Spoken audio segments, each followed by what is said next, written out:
Ano ang ibig sabihin ng eyes of faith? Pag-usapan po natin yan sa devotion natin na ito.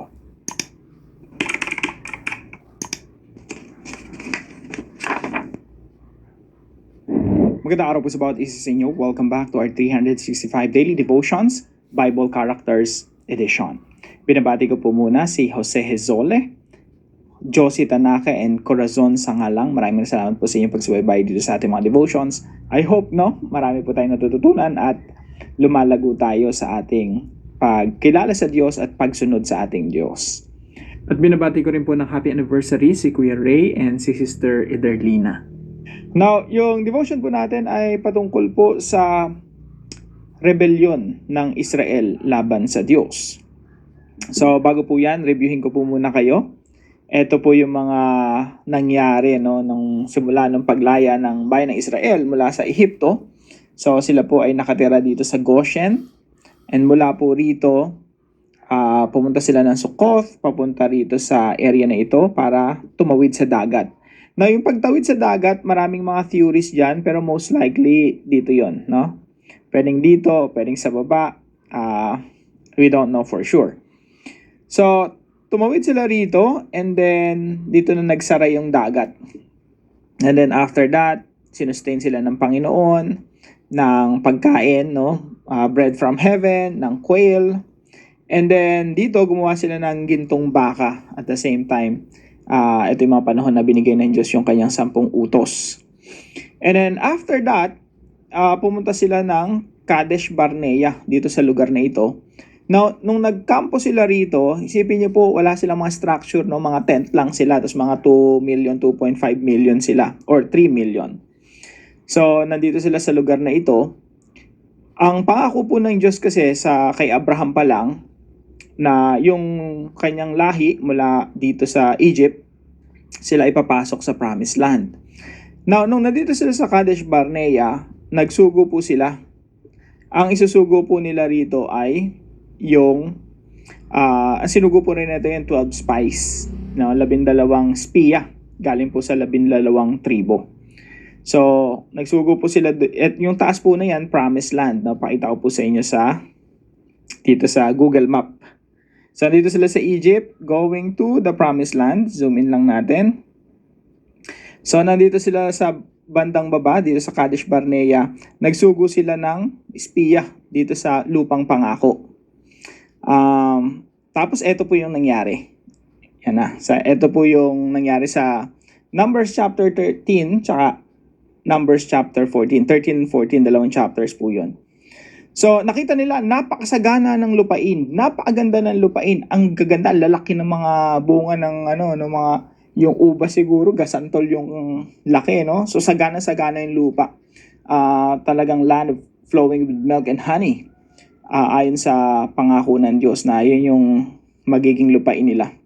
Pero ang problema, yung 10 spiya, ang nakikita, lahat sila, the 12 spies, nakikita nila yung kagandahan ng lupain. Pero itong 12 spies, yung 10 spies, pagbalik nila, ang report nila, hindi natin kaya yan. Hindi natin masasakop yan, hindi natin makukuha yung lupain. Kasi ang lalaki ng mga tao doon, mga higante, para lang tayong mga tipaklong. No? Sabi naman ng 2 spies, si Jacob, tsaka si Caleb, kaya natin yan, kasama natin ng Diyos. Ang Diyos ang magbibigay sa atin ng katagumpayan. So, 2 klaseng report yung sinabi ni-report nung mga espiya. Isang negative at ang nakikita mga impossibilities, at si Caleb at si Joshua naman nakikita yung possibility. Basahin ko po muna sa Numbers 14, yung ilang mga verses lang po rito. Sabi dito, then all the congregation raised a loud cry and the people wept that night. Imbis na ma-excite sila, nag-iyakan sila. Bakit? Hindi nila nakita yung kagandahan ng pangako ng Diyos, ang nakita nila yung challenge, yung problema, yung mga tao doon malalaki at talagang mandirigma. And all the people of Israel grumbled against Moses and Aaron. The whole congregation said to them, would that we had died in the land of Egypt, or would that we had died in this wilderness? Why is the Lord bringing us into this land? Tingnan niyo po kung gaano katindi yung bayan ng Israel. Ang sinisisi pa yung Diyos. Why is the Lord bringing us into this land? To fall by the sword. Our wives and our little ones will become a prey. Would it not be better for us to go back to Egypt? Di ba mas maganda bumalik na kami sa Ehipto? And they said to one another, let us choose a leader and go back to Egypt. Ito po yung pagre-rebelde nila because of their unbelief. Balik na lang tayo sa Ehipto, pili na tayo ng ibang leader, wag na yung leader na inappoint ng Diyos, ni Yahweh. So, basahin niyo po yung 2 chapters na yan, makikita niyo po yung rebellion nila. Now, ito po yung mga teachings natin ngayong araw. Number 1, unbelievers see the impossibilities. Yung mga hindi mananampalataya, hindi nagtitiwala sa Diyos, ang nakikita nila, imbis na oportunidad, imbis na pangako ng Diyos, imbis na kagandahan ng lupain, ang nakikita nila, impossibilities. Nakikita nila challenges. Nakikita nila gaano kalaki yung problema. Hindi nila nakikita gaano kalaki yung Diyos. Hindi nila nakikita that God is the God of possibilities, that God is the God of miracles. Because of their unbelief, ang nakikita lang nila, challenge, problema, na hindi nila makakayanan. Bakit po? Kasi kung wala na yung Diyos sa iyong pagtanaw, wala na yung Diyos, ang makikita mo na lang sarili mong kalakasan. At pag tinumingin ka sa sarili mo, I can't do this. Hindi ko to kakayanin. So gusto nila, tumalikod na lang at bumalik sa Ehipto. Sipin niyo po kung gaano katindi yung rebellion na yon. After all ng ginawa ng Diyos para sa kanila, gusto nilang tumalikod. Papasok na sila sa promised land. Hindi pa nila itinuloy. Hindi pa sila nagtiwala sa Diyos. Number 2 po, believers see possibilities through the eyes of faith. Yung mga mananampalataya po, bagamat may malaking problema, nandun yung mga anak ni Anak, no? Mga giants. Sabi nga nila, mga anak ng mga Nephilims, mga higante, mga mandirigma. Sabi ng dalawang espiya, si Caleb, tsaka si Joshua, basahin po natin sa verse 9, nagmamakawa pa nga sila please do not rebel, no? Only do not rebel against the Lord, and do not fear the people of the land, for they are bread for us. Their protection is removed from them, and the Lord is with us. Do not fear them. Huwag niyo yung katakutan yan. Kakampi natin ng Diyos. Lalamunin natin yung mga yan. Ang tingin nyo, tipaklong lang tayo, higante sila. Mali. Tayo yung lalamon sa kanila. Tayo yung magtatagumpay because God is on our side. There's no protection. There's no one protecting them. God is with us. At pag nasa sa atin ng Diyos, sino pa ang makapanalo laban sa atin? They see God instead of the problem, instead of the challenges. They see how big, how powerful God is instead of looking at the situation. Number 3, one rebellious decision makes a generation suffer. Isang maling desisyon na, rebellious, yung pagre-rebelde sa Diyos, minsan nakatumbas, katulad nito, isang henerasyon yung magdurusa. Balik po tayo dito sa ating mapa, no? Isipin niyo po, 11 days lang po yan mula sa Egypt papunta dun sa Promised Land. 11 days. Pero inabot po sila ng 40 years. 40 years because of that rebellion. Bakit po? Kasi sabi ng Diyos, total, nagrebelde na rin kayo sa akin. Walang henerasyon nyo ang makapasok dyan. 21 years and below, yun lang yung makapasok sa Promised Land. Pero 21 years and above, mamamatay muna kayo sa disyerto, kakaikot dyan. Mag-iikot-ikot muna kayo dyan. Hanggang sa mamatay yung generation na yon. At yung mga batang henerasyon, sila lang yung makakapasok sa Promised Land. Except Caleb, and Joshua. So, isipin nyo po, ang lapit-lapit na lang, papasok na sila sa Promised Land. Isang henerasyon ang nagdusa just because they made a rebellious decision. Kaya mga kapatid, kailangan din natin talagang magdahan-dahan sa mga ating mga desisyon, lalo na kung ito ay may kinalaman sa pagsuway sa Diyos o rebellious decision. Once you make a rebellious decision, pagre-rebelde sa Diyos, na maapektuhan yung pamilya mo, maapektuhan yung mga anak mo, maapektuhan yung mga taong umaasa sa iyo, lalo na kung ikaw yung isang leader. One rebellious decision may affect an entire generation. Now, paano po natin ito i-apply sa ating mga buhay? Number 1, make decisions based on who God is. Pag gagawa ka ng desisyon, huwag kang magbabase sa sarili mo, huwag kang magbabase sa sitwasyon. Kagaya nila, nagbabase sila sa laki ng mga mandirigma na kakasugupain nila. Tapos tumitingin sila sa sarili nila, may hina lang tayo, mga weaklings lang tayo. How can we do this? Nakatingin sila sa sitwasyon, nakatingin sila sa kanilang mga kakayanan at kanilang mga sarili. So that's the problem. But tayo mga mananampalataya, we make decisions based on who God is. Ang decision natin nakabase kung ano yung kakayanan ng Diyos, hindi yung kakayanan natin. Kaya once na may binigyan ka ng task ng misyon ng ating Diyos, sumunod ka lang. Because the accomplishment of the task does not depend on you, but it depends solely on God.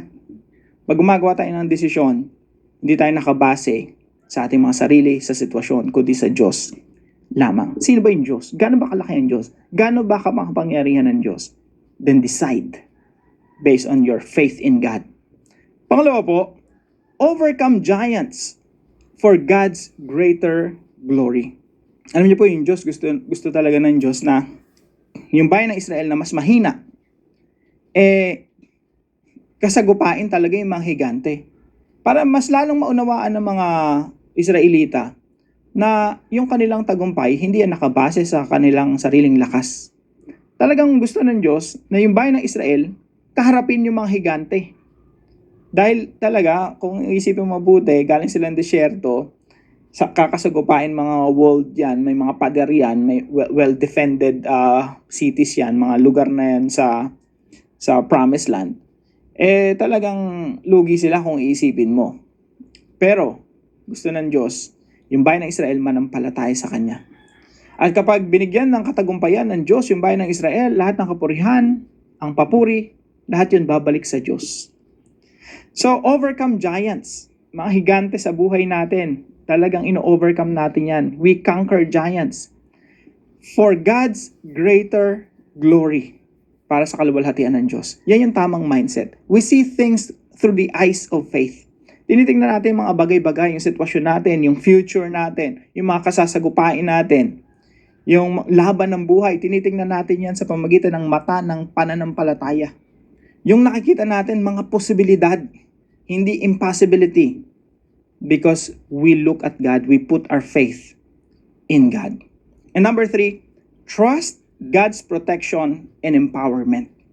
Kagaya nga po ng sabi nila Joshua and Caleb, only do not rebel against the Lord and do not fear the people of the land. Wag natin silang katakutan, wag tayong magrebelde sa Diyos. Their protection is removed from them. Wala silang protection. Bakit? Yung Diyos yung kakampi natin eh. Sinong kayang magprotekta sa kanila? Sinong kayang magpatagumpay sa kanila kung kakampi natin ng Diyos? Their protection is removed from them, and the Lord is with us. Do not fear them. Pero yung congregation, gustong batuhin pa sila. Then all the congregation said to stone them with stones. But the glory of the Lord appeared at the tent of meeting to all the people of Israel. So isipin nyo, ang ganda-ganda ng sinasabi ni Caleb, ni Joshua. Gusto pa silang batuhin, ng mga Israelita. Now, mga kapatid, when we're facing something really difficult or what seems impossible, doon pumapasok yung trust.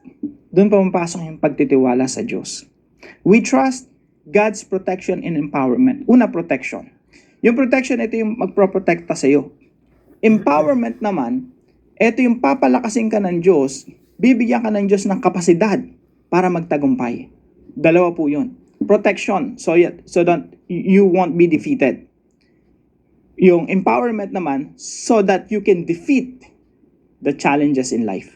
Now, para po sa ating discussion, what is the importance of seeing things through the eyes of faith?